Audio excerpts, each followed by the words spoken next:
Olá pessoal, boa noite.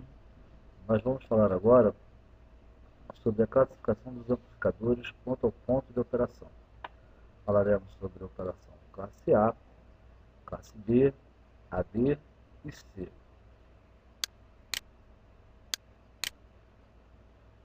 Operação classe A. O sinal de saída é uma representação linear do sinal de entrada, sem corte ou limitação, isto é, os picos e vales da corrente de coletor nunca são levados ao corte ou à saturação, e a corrente de coletor durante 360 graus no ciclo do sinal de entrada. Esse tipo de amplificador é usado em sistemas de áudio, onde é importante que o sinal não seja distorcido. E agora vamos observar o gráfico do amplificador classe A. Essa é a representação dos sinais. Vamos observar correção, os sinais de entrada em amarelo. O sinal de entrada é esse sinal representado na cor amarela. Esta, em verde, é a nossa reta de carga. Em preto, nós teremos duas escalas. A primeira, corrente de coletor. Na vertical e na horizontal teremos a nossa tensão entre o coletor e o emissor. Vale lembrar que no corte a tensão entre o coletor e o emissor é máxima. Na saturação, a corrente de coletor é máxima. Continuando a análise, observemos o ponto quiescente.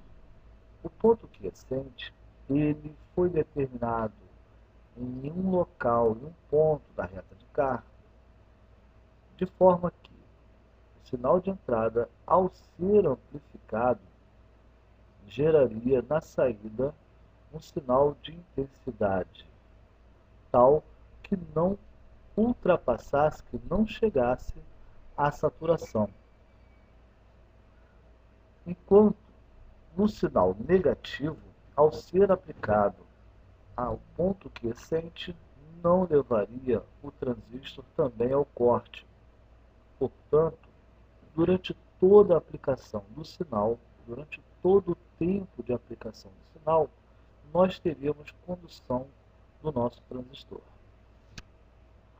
Um exemplo que temos aqui de amplificador classe A. Vamos observar o transistor 2M3904. Vemos o circuito de polarização da base contendo dois resistores. O nosso resistor de coletor, nosso resistor de emissor. Ainda, além deles, nós temos o nosso capacitor de derivação. Podemos dizer também que esta polarização é a polarização por realimentação do resistor com o resistor do emissor. Veremos que o sinal é aplicado à nossa base através do capacitor C, que vai fazer com que o sinal de 30 mV de pico e 5 kHz seja aplicado à nossa base. Esse sinal vai ser aplicado à base e vai se somar ao nível de tensão quiescente que nós temos aqui.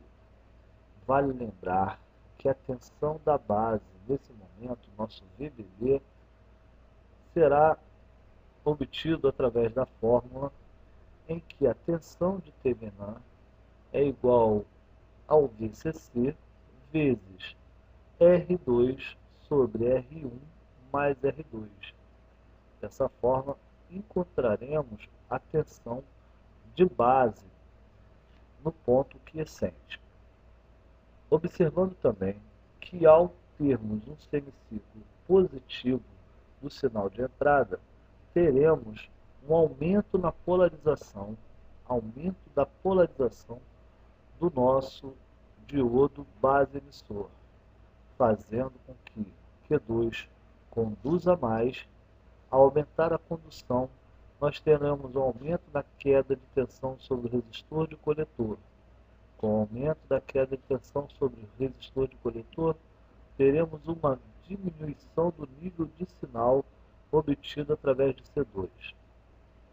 Em contrapartida, quando nós tivermos o semiciclo negativo, teremos uma diminuição da polarização da base em relação ao emissor. Ao obtermos essa condição, nosso transistor conduz menos. Ao conduzir menos, haverá uma menor queda de tensão sobre o resistor de coletor e, portanto, um aumento no nível de tensão obtido após nosso capacitor C2. No momento inicial, nós não temos corrente até que comece a circular corrente. Esse é o nosso ponto quiescente. Vamos agora dar uma parada, alterar as características do nosso gerador. Faremos a alteração em que colocaremos aqui 3 volts. Esse vai ser o sinal de entrada. Observe agora que ao termos 3 volts de pico, a polarização da minha base vai ser muito mais intensa. Vamos ver como se comportará a corrente nesses casos.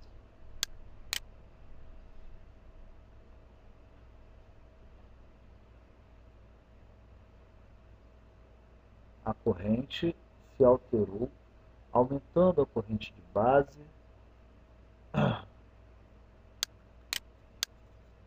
e aumentando o sinal de saída. Vamos agora aumentar aqui o nosso osciloscópio,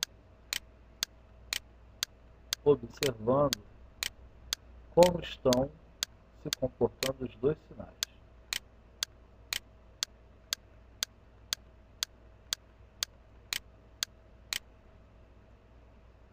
Temos o sinal vermelho, que é o sinal sendo injetado através do capacitor C2 na base do nosso transistor.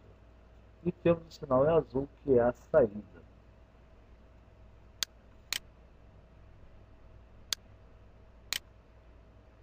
Apesar do ganho da amplitude não ser tão grande, teremos sim uma resposta em corrente muito maior.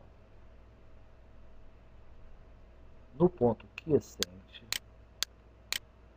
nós temos uma condução total do sinal. Vamos observar agora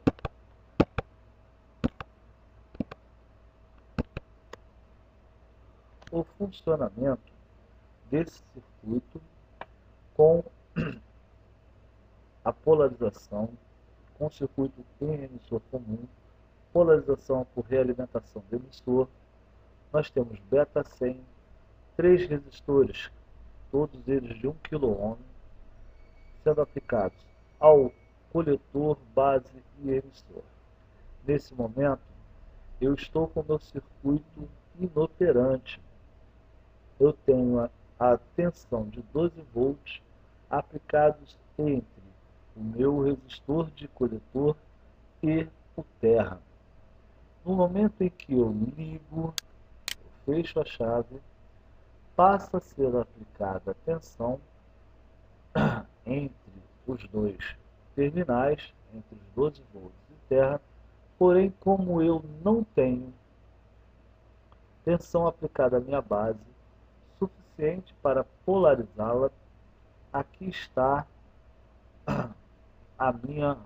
o meu circuito no corte, na minha saída no corte.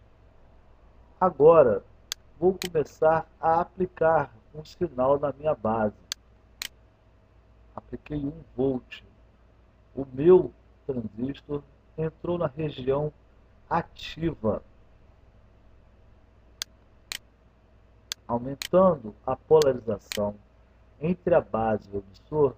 Observem o crescimento da minha corrente de base.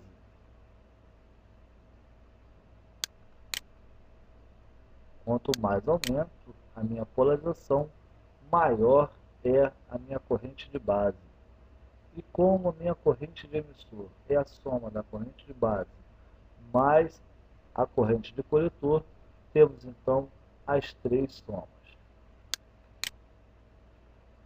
Observem agora que eu cheguei a um nível de tensão aplicada à base que levou o meu transistor à saturação. O que caracteriza a minha saturação? A minha VCE é zero. Minha VCE zero. Minha corrente de coletor é máxima. E à medida que eu aumento esse meu sinal, eu estou tendo um aumento da polarização, aumento da corrente de base.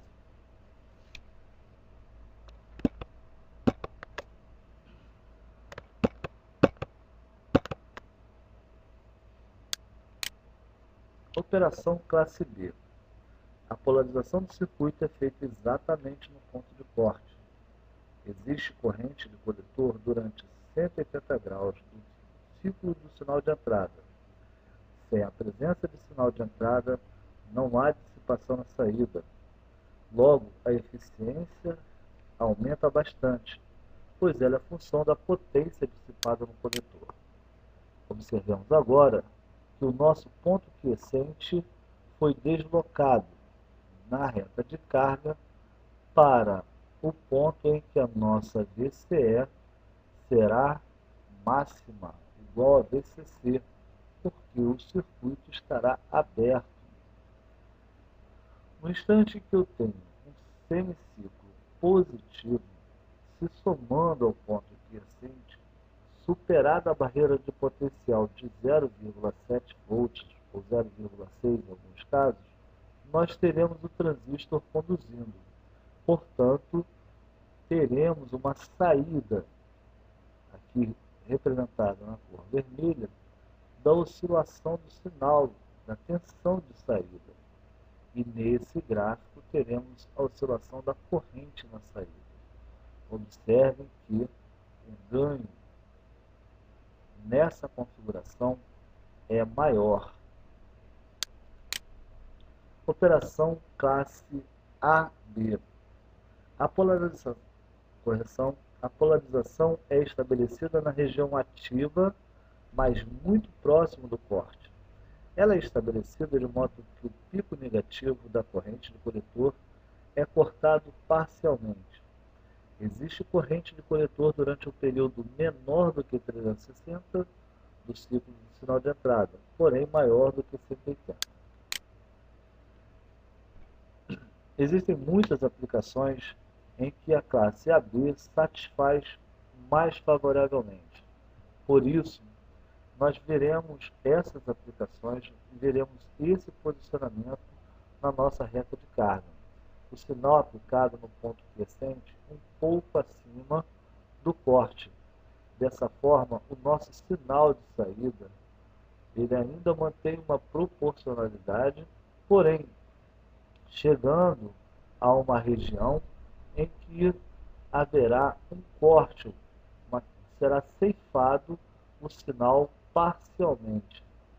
Vemos aqui a oscilação da tensão de saída e da corrente de saída. Por fim, falaremos do amplificador em classe C. A polarização é estabelecida bem abaixo do ponto de corte. O sinal de entrada deve ultrapassar o ponto de corte para que haja corrente de coletor, durante menos de 180 graus do ciclo do sinal de entrada, com a eliminação de mais da metade da forma de onda do sinal de saída. Os amplificadores classe C são os mais eficientes, mas sua aplicação é limitada aos amplificadores de potência de radiofrequência devido à extrema distorção. A distorção e apreço é reduzida mediante a utilização de circuitos sintonizados. Então vamos observar, temos novamente a nossa reta de carga. Ela já chegou ao limite do ponto de corte e nós deslocamos ainda mais o nosso ponto quiescente para além da região de corte. A partir desse momento, nós só veremos o transistor conduzindo quando ele superar a barreira de potencial, superando o corte, o estado de corte do transistor e passando então a conduzir. Observe que ele conduz por um breve período do sinal de entrada. Apenas uma parte de todo o ciclo será reproduzida, menos da metade de um semiciclo. Os amplificadores podem ser classificados de 3 maneiras ao mesmo tempo, que são quanto ao emprego, a faixa de frequência e ao ponto de operação. Segundo o emprego ou o tipo de serviço que realizam, os amplificadores são de 2 tipos: amplificador de voltagem ou potência. Quanto à faixa de frequência, os amplificadores podem ser de 5 tipos: corrente contínua, alta frequência, audiofrequência, radiofrequência e frequência intermediária, e vídeo. Quanto ao ponto de operação, A, B, AB e C. Pessoal, muito obrigado pela atenção. Se gostou, clique em gostou e nos vemos na próxima videoaula. Um abraço.